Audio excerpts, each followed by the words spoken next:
What's up, pitches? Welcome back to another video.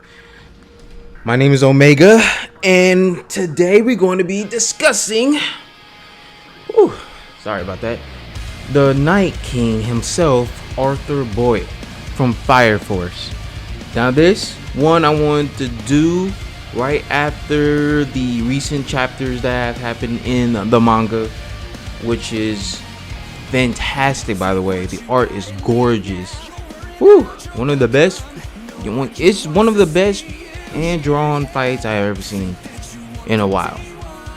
So I want to go over Arthur Boyle's overall abilities and where does he stand at the end of the day. And I'm pretty sure that this is going to be heavily spoilers for most of you people that have not watched or read Fire Force. This is going to contain a lot of spoilers, so if you don't want to be spoiled, I suggest you click off now. I will give you at least 5 seconds to click off. So 5, 4, 3, 2, 1. Alright, so we're gonna start off with his Excalibur. Alright, for those anime watchers only, y'all already know about Excalibur. Alright, and for the manga readers, y'all know where I'm going with this. So let me go over Excalibur. So for Arthur, he being a third generation, Arthur has been identified by individuals as having a strong will of fire. By raising the temperatures of the flames he creates, he fabricates and controls plasma, a rarity as few can heat flames into plasma state. The effectiveness of this ability, which either elevates or diminishes in relations to Arthur's arrangement from reality. The more delusional he is the more delusional he is, the stronger Arthur becomes, while being pulled back into reality reduces his strength. So yeah, this is focused only on his imagination, right? And the more he thinks highly himself as a Night King, the stronger he becomes. Now, you don't have to be smart or you have to build up strength to become stronger. For Arthur's case, he's completely stupid and he just doesn't know. He's trapped into this fantasy world of he is the Night King and holds the holy sword known as Excalibur. Now, the only reason this is because, well, his parents abandoned him when he was a child. Literally, abandoned him as a child and kept in his head that he was protecting the castle from evil and he was the Night King. And it's a really fucked up thing too, because later on in the manga, he meets his parents again, but they abandoned him once again. They left him with this delusional dream or this fantasy world of him being a Night King, and it kind of fucked him up for the remainder of the manga. It kind of fucked him up, but in return, he became extremely powerful. Formidable per se. Now here's the things that it can do. So it could transmit plasma. Well, he can transmit plasma into a sword hilt into a form of a blade. The blade cannot be dispelled by characters like second generation that can control flames, right? It cannot be dispelled by them. Especially a character named Maki, who is a second generation flame controller. He can transmit plasma through other things, but if they do not look like a sword, they are weaker. So the more if it looks like a sword, the stronger the plasma, right?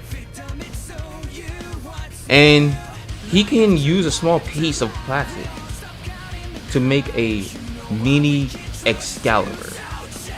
Due to the plasma used to make the blade, the plasma is a one-time use though. So he can just use like things. If he can make things that look like a sword or a dagger, he can theoretically just make it, right? He could theoretically make a little Excalibur. He was able to slice a large portion out of a wall, and even a metal wall per se, and he was able to slice through a pillar. So this is thing, I think this Excalibur with the plasma, plasma can literally slice through almost anything, because it's plasma. It's like it's the hottest thing, right? It's hotter than the actual fire. And when he was picturing himself as a gallant knight, despite looking like a fool, Arthur was able to cut a massive portion of the ground and defeat several illusions. Now he was able to fight these characters that was very strong and has like, they was able to create illusions and shit, and able to create a fucking giant malice or something like that out of fucking flames. He was able to compete with them. They are powerful. They're powerful fire users, by the way. And like I said, the more he looks like a knight, the stronger he is. So he was able to literally hold his own against Shinra when he was possessed, and with a combination of strikes. So that's how like strong he is. He should be comparable to Shinra, because like if he was able to handle his own against Shinra without even using Excalibur, that should say like how strong he is. And Shinra is a very strong individual. His durability is relatively unharmed by a large fall, because Squad 8 laid out a net to catch him, but he still hit the ground. And look, this was after the explosion of a giant, like not giant, but like a big ass building, and he was just fine by this fall. And he takes a blast to the face from an inferno, and this inferno was empowered by Squad 5, right? But like for Arthur, he's kind of, he's pretty much highly resistant to flames, almost nearly immune to it, but he's very highly resistant. That's why he can take blasts from like into the face by infernals, who was at the time was able to destroy multiple city blocks. So yeah, this was early fucking Arthur. It was early. He was tackled through a building by a demon, takes shots to the stomachs from a commander, Shinman. Despite the blow knocking him down, he is on his knees and taking seconds later. And he was talking seconds later, my bad. He's talking seconds later. He blocks an arrow fired by Arrow. Yes, that's her name. And is blown back by the inducing explosion. He is relatively unharmed despite not wearing his flame resistant jacket, right? After his mental self image is broken, he takes a beating from Flail, and he was blown back by a superheated Qualtine spray from Giovanni. Remains on his feet and seemingly mostly unharmed by a blast from Dragon. The rest of the squad, it was thrown by the same blast, was sent flying from a strike by Dragon, and takes a massive slash to his shoulder from Dragon. Now I'm gonna get to Dragon in a moment, because this is where things get crazy with him versus Dragon. But let me go on to his speed. Now all of this right here I'm stating right now is base form, right? This is base Arthur. This is how he normally is. I'm gonna get to the big stuff later on. Now his speed is crazy high. Right, kept crazy high. Because he was able to dodge a close range fire blast, leap between Arrow and Shinra, and deflect her shot. React to Sho's attack to lessen the damage, and Sho was fast enough to close distance and attack Shinra. No, my bad. Sho was fast enough to close distance and attack Shinra before he realized he moved. So yeah, this part is really iffy. Alright, I'm thinking that yes, he was able to react to Sho's attack, and Sho's attack was going pretty much at the speed of light, or even per se, like he was stopping time. Like not stopping that. No, he wasn't stopping time here, but he was slowing down time, and he was speeding up. Like he was speeding up, so he was able to react to relativistic speeds right here, relativistic speeds, because pretty much if you react to Sho's attack when you slow down time, that you're going near the speed of light. You have to be reacting to the speed of light. This was even confirmed by Sho, because he was like fighting Shinra, and he was like, oh, you can see that too. And then when he actually used his actual ability, he actually stopped time. He stopped time. And for people that think that, oh, no, that's not stopping time. He's not stopping time. He's slowing down time. No, it's been stated multiple times in the manga that he is stopping time. So I don't want to hear it. Alright? I don't want to hear it and say, oh, he's not stopping time. He is stopping time. It's been stated so many times that he's stopping time. His actual ability is stopping time. He can slow down time, but if he completely stops time, that's a whole nother ball game right there. So for right here, Arthur was able to react to Sho's attack, and he was slowing down time, slowing it down. Now, of course, he was probably taking it easy, because like he doesn't really stop time unless somebody's like really keeping up with him. So yes, that's like sub-relativistic right there. Sub-relativistic. That was just a kick from Commander Shinmon while arguing with Shinra. He slices an Infernal Dog into pieces. He lands a shot on Maya. I forgot. I don't know how to say these names in Japanese. So if I'm pronouncing it wrong, please forgive me. If you know this character, correct me. Who was able to stop a bullet fired by her by Hainawa. Then he goes on to block a bullet thrown by the same character. Alright. So, yeah. Look. He's able to keep up with Shinra, right? He's able to keep up with Shinra. He's able to react to Sho's attack. That's sub-relativistic right there. Relativistic. And he's even gotten even faster than that because he's able to keep up with Shinra. And Shinra, let me explain. Shinra is able to move relativistic as well with his rapid technique. And what I'm saying is because that pretty much he was reacting to lasers. Like earlier in the series, he was able to react to lasers, which is light speed. And pretty much the attack that happened when one of the pillars one of the pillars protectors was able to absorb this laser that was going to destroy Tokyo, by the way, and he shot it. Not really shot it. He really just reflected the beam of energy towards the moon, right? He reflected towards the moon. And I'm probably going to put it up right now, but this is how fast it was.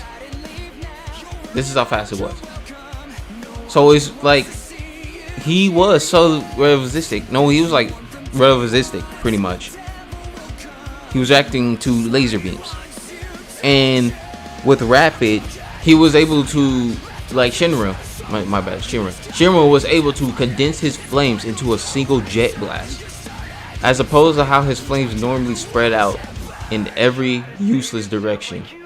This concentrated thrust grants Shiro's an exponential boost in speed and allows him to fly farther and faster while using up less of his fire. Now, since kinetic force equals mass multiplied by speed, the increased speed granted by rapid makes his kicks that much stronger.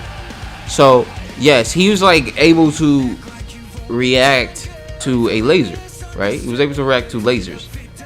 That's a relativistic speed, right? And now he's even have to light speed, reaction speeds and movement speed with rapid. And it makes sense because like he had to get faster. Because Benimaru was able to react to his rapid. He was able to react to his rapid technique. So Benimaru is literally relativistic plus as well. He's relativistic plus as well. And he's not even using his flames. That's how normally he was. And he was able to react to relativistic attacks. So at the end of the day, yes, Arthur just scales with Shinra. He scales with Shinra. He's able to keep up with Shinra, so he should be relativistic as well.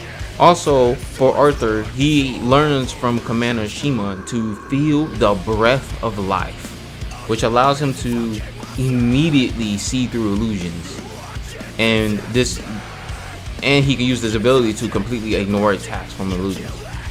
And not only that, people, that his reaction speed is crazy high because he's almost like untouchable. He's almost untouchable. Able to react to a lot of attacks, and I mean a lot of attacks, due to his reaction speed and his breath of life. Arthur has possessed a incredible keen eyesight, allowing him to track the smallest movements and react quickly. He can even follow Shinra, while his speed is enchanted by rapid. However, this instinct is to react results in Arthur's instinctive blocking and parry to any attack he sees, leaving him vulnerable to illusions and misdirections. Although after his training with Captain Shimon of Company 7, he learns techniques that allow him to distinguish illusions from reality and overcome this weakness. And he's able to react to a lot of attacks instead because he can sense the breath of life. So you can really, it's almost impossible to catch him off guard because the instincts is really that high. Now we're gonna go even further than this, right? Further than this, because Arthur is a lot more powerful than this. Yes, he's a lot more powerful than this.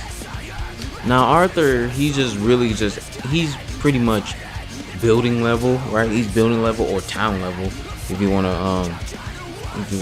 go there. He's really that strong, but he's even way more powerful than this. And I'm about to explain why. Now for this, I would like to say something. This is Arthur upgrade. This is where we're going to go to spoiler territory. So if you do not want to be spoiled, again, for anime watchers, just click off now. All right, click off now, because we're about to get into some really OP shit right now. All right, we're about to get to OP shit. Now for Arthur's base form, he only uses 30% of his power, while Super Fire allows him to use 100% of his power. With training that feels more like hazing, Shinra and Arthur throw everything they have at Benimaru to achieve hysterical strength of a fire scene, which is meant to be a fight or flight response you experience when your life is in danger grants you beyond human strength, superhuman strength, and power as your soul is burning through. Also, Arthur cannot be affected by electricity or lightning because of his plasma interference. Now, you're probably wondering that all so far stated isn't very impressive and want to know some good feats. Well, I'm about to get into that in just a moment. But I want you to know how strong he was then, as in conclusion, Arthur is exceptionally strong fire soldier that possesses incredibly raw physical strength, capable of repelling an inferno with a single punch, and contending with beings as powerful as dragon in terms of strength. As true to his speed, he was fast enough to react and retaliate against Dragon's first attacks. He was fast enough to react to shows several universe, though it wasn't able to entirely dodge it. Arthur possesses tremendous durability, being able to withstand damage and take blows, beings as powerful as Dragon. He was capable of holding his own during their fight for multiple hours and still stay standing, all while surviving in outer space. Oh, that last part interests you? Well, get ready for the big reveal. So if you don't want to be spoiled, again, click off now. This is your chance right now, because we're about to get into some spoiler territory right here. 3, 2, 1. Okay, you have been warned. If you stay here, don't say I didn't warn you. Now, he was able to create a cape of plasma that hangs off his shoulders.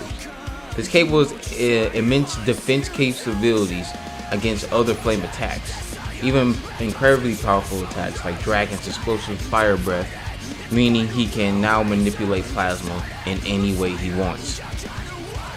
And not only that, but Arthur possesses incredibly, he can survive getting thrown into the moon and the temperatures of space, which is negative 270 degrees Celsius. He equips the Star Wing that allows him not to only breathe in space, but gather the thoughts of the people of the planet, turning them into power. Note, people, let me remind you that this is all in Arthur's head. So he's literally ignoring the laws of physics. And to further make this confirmed, to further confirm this, is that all the people with the Edola burst or the Edola link, they all ignore the laws of physics. They all just ignore it. They can just do the unthinkable because that's what they can do. Like Shinra, he can move beyond the speed of light and pretty much go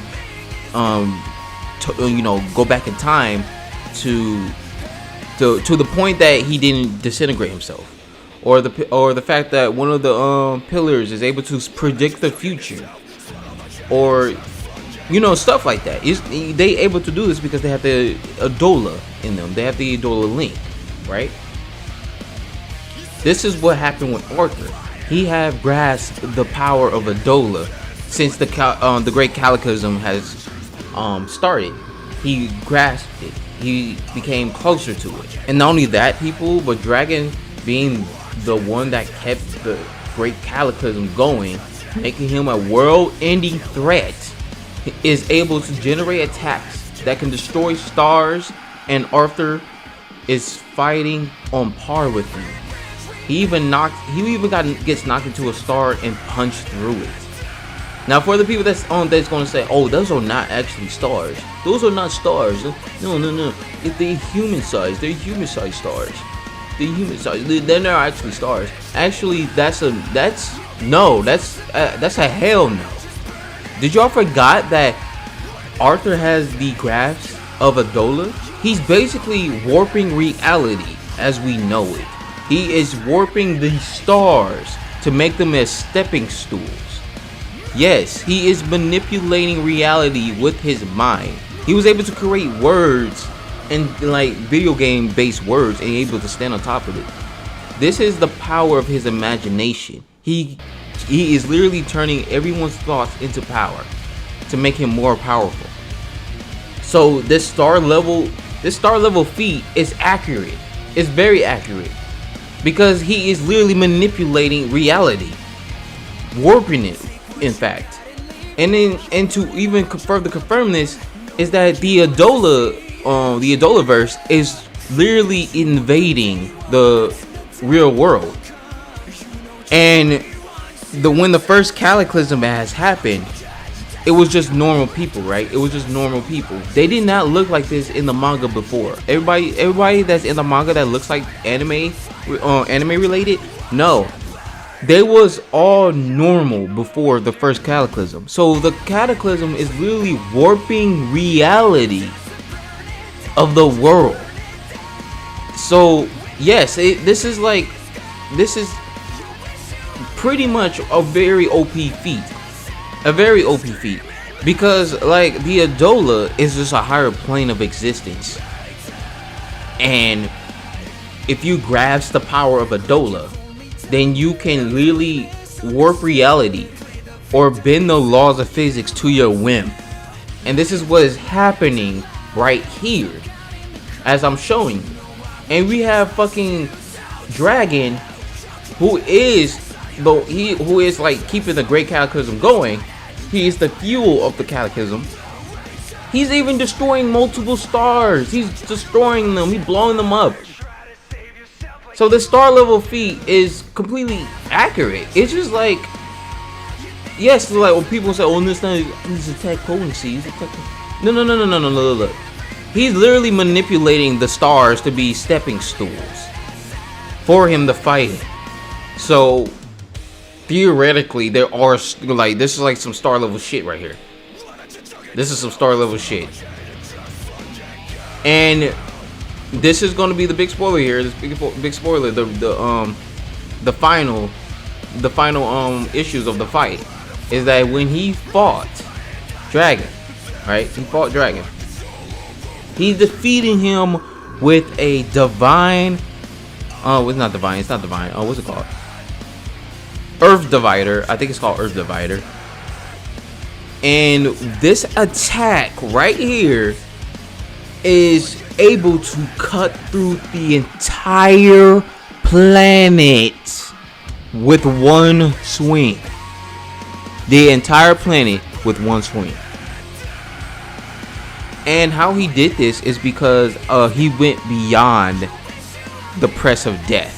And the press of death, like I already stated before, was able to use 100% of your power. He went beyond that. Beyond. And able to cut the entire planet because he knew he was going to die, but he said, fuck this, I'm going to go all out on this on my final attack. Sure, he got blasted by Dragon and like lower of his half was gone, but he was able to kill Dragon by slicing the planet.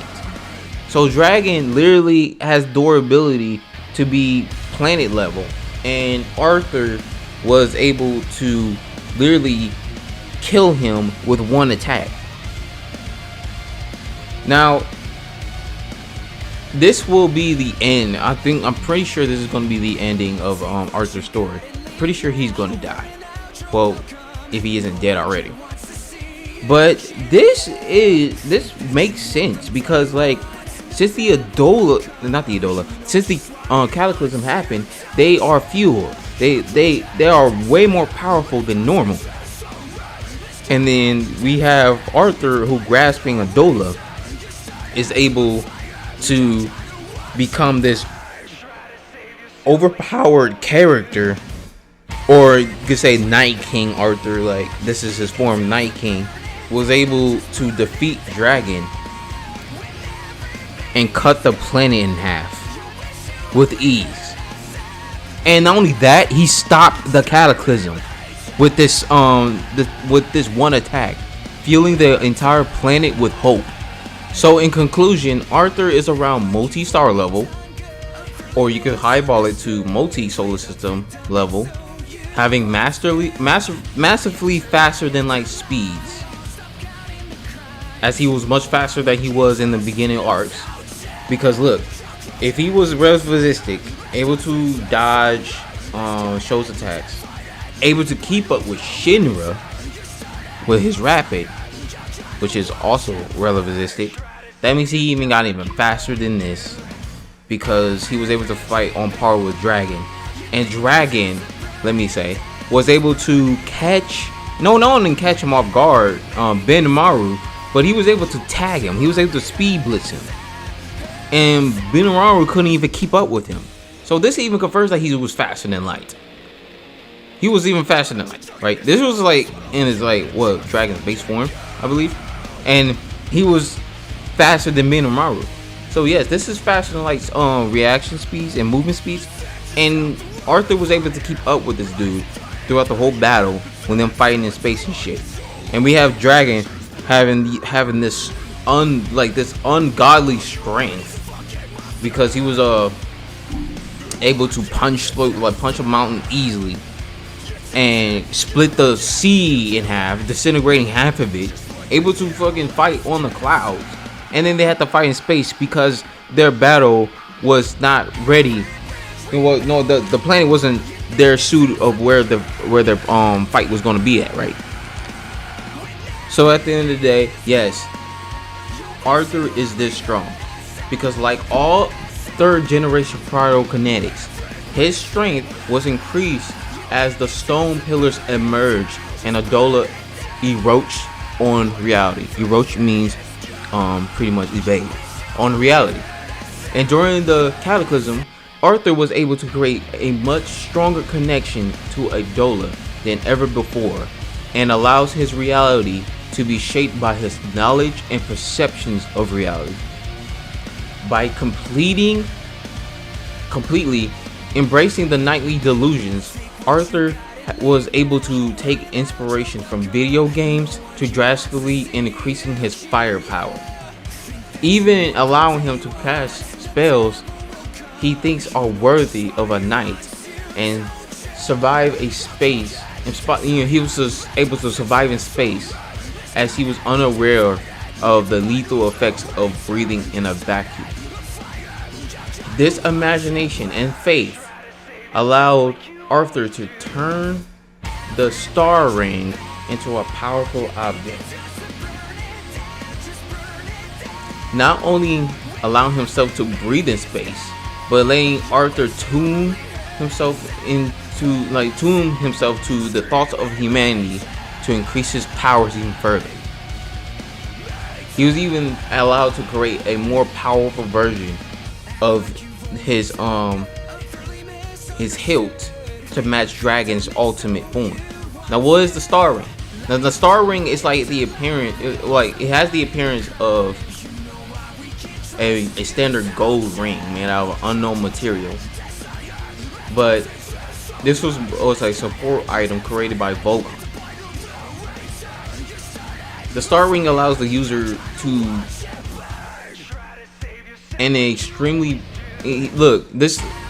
the star ring allows the user to use a extremely potent Adola link. Whether the user is a 4th generation or not, with little strain and difficulty, they can link to the Adola.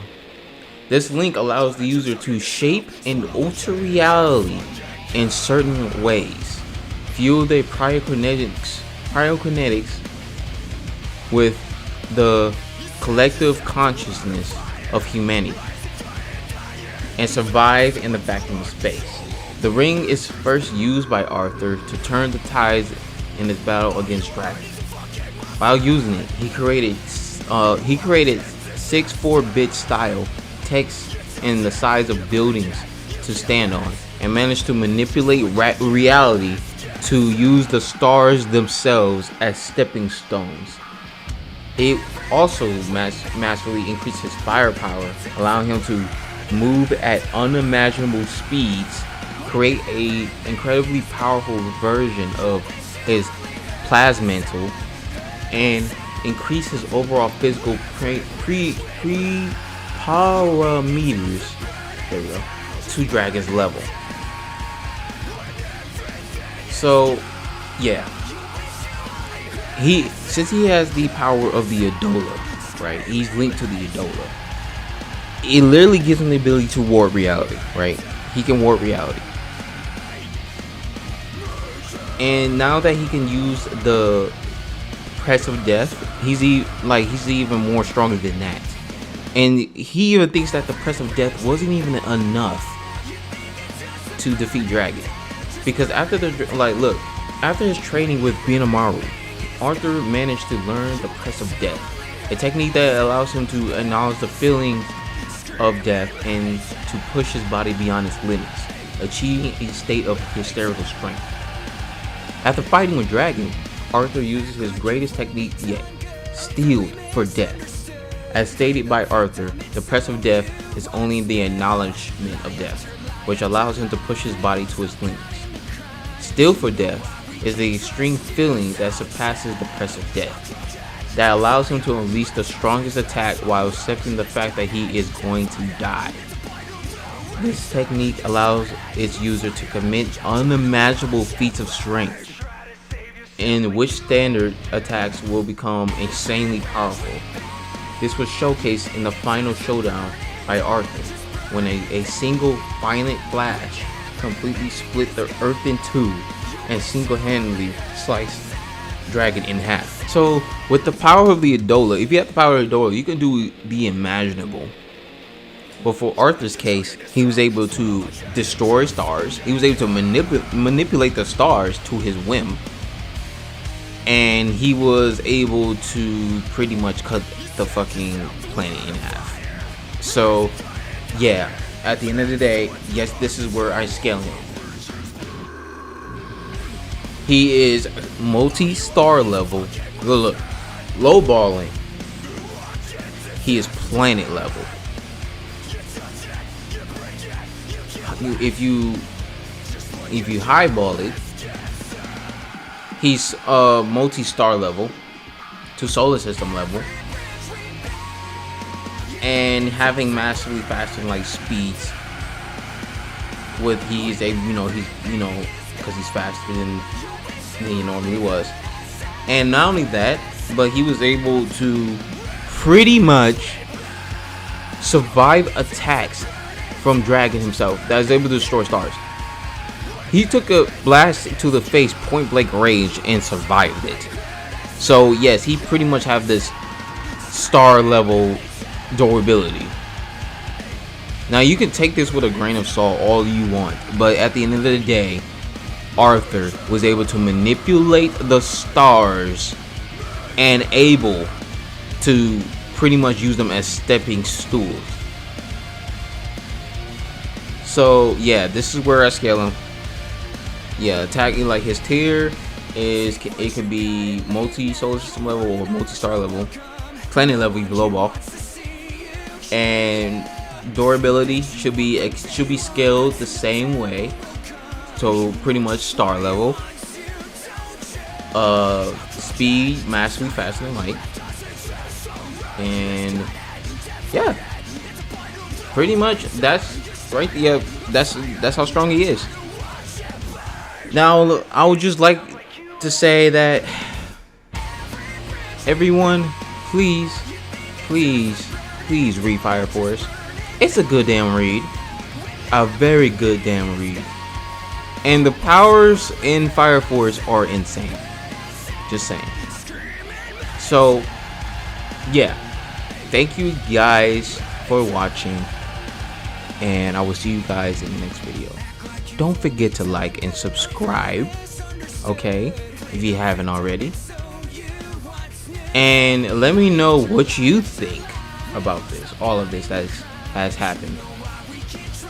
Thank you guys for watching. And yeah, see you next video. Peace.